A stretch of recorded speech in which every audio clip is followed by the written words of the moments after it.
if I get burgled in my house, even if I've left the window open, people are going to have sympathy. People are going to say, "Oh, it's awful that if I get breached, if I get hacked or something like that. Oh, you were stupid."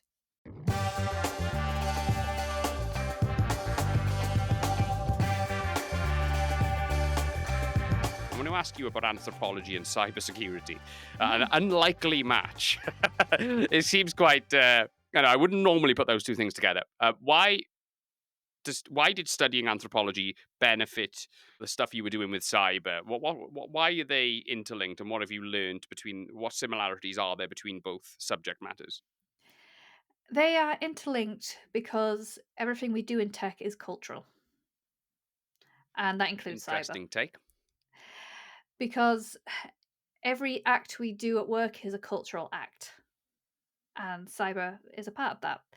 So the analogy I sort of suggest is, we are so ritualized when we leave the house at locking our doors, we don't even think about it anymore. Yeah, However, we haven't got quite there with cybersecurity yet.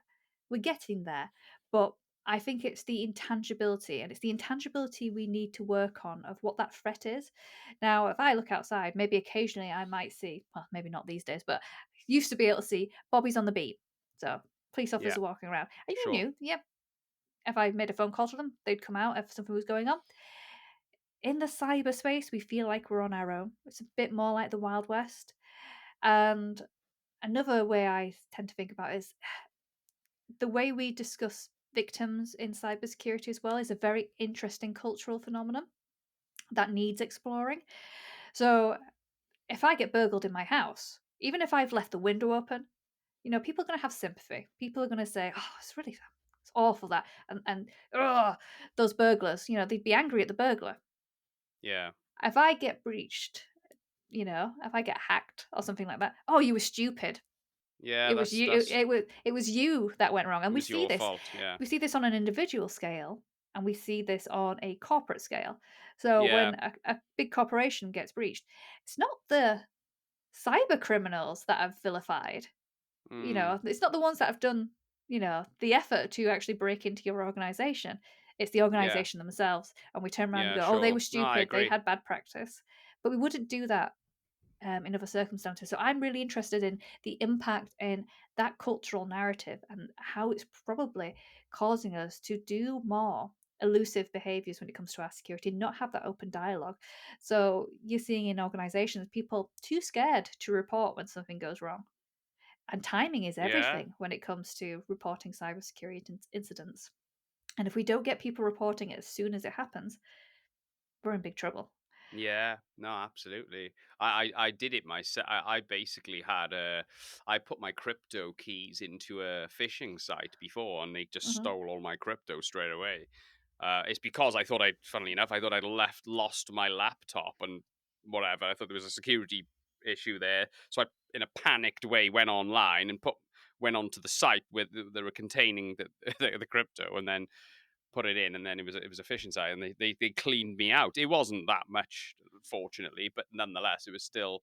But I didn't report that. I mean, I just felt like such an idiot. I didn't report it, but I don't think the police would have done a great deal anyway, because it was like they probably wouldn't have known what crypto was at that time. But I think we just don't treat digital property in this with the same amount of respect as we do physical property. Would you agree with that? I would totally agree with that, and that's where it needs to change because that's where the shift is.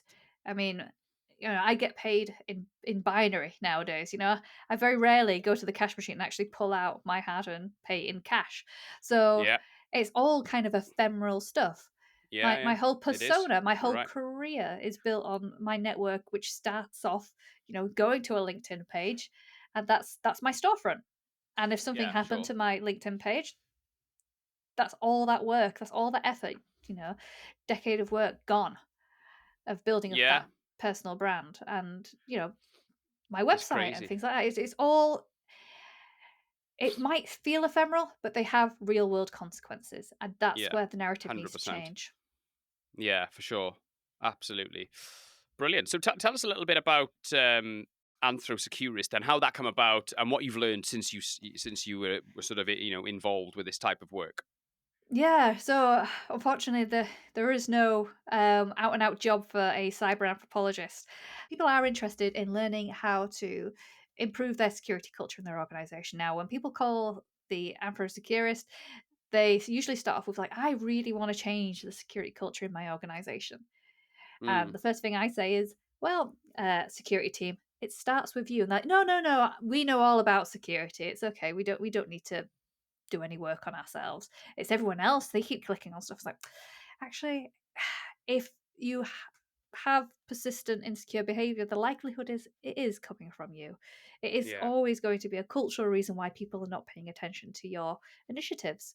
And so before you go out there and start changing culture, which takes a long time, people think it's just a quick fix, but it's not. It takes a long, long time. yeah, sure. You need to do that introspection work, and you should actually say, when am I going to be ready to actually go out there and share this message? And you can only do that by understanding, as we were saying earlier, what are people's real motivations, either to be secure or insecure? What do they actually care about? And if you think it's caring about the company's data, forget it.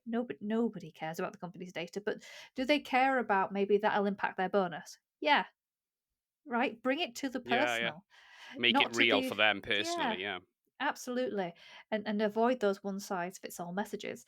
And so that's when they asked me to come in and do that kind of coaching work. Before then, we can start applying the principles of anthropology. So anthropology, one of the main research methods that you use is something called participant observation. Now, participant observation is literally how it sounds: is you participate. So it's not just standing off into the corner and watching, being a passive observer. It's being a part of that community, almost shedding yourself of your own identity and adopting theirs. So you can yeah, get sure. real insight into not only what's being said, but what's not being said, and having those nuances. And Yeah, teaching them the principles of how you apply that kind of methodology to really get a deep understanding is usually key.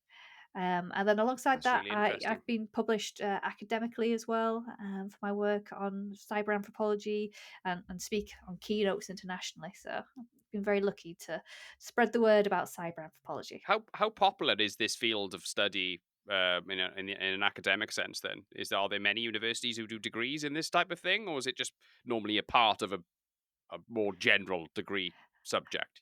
There's plenty of degrees that do anthropology. Not so many that specialize in digital anthropology. Yeah, I was going to say I've Um, not seen that as a standalone degree subject, but and when I Google cyber anthropology, it's usually just this face that comes up mine. So, oh really? um, Fair enough. Okay, well I find it fascinating.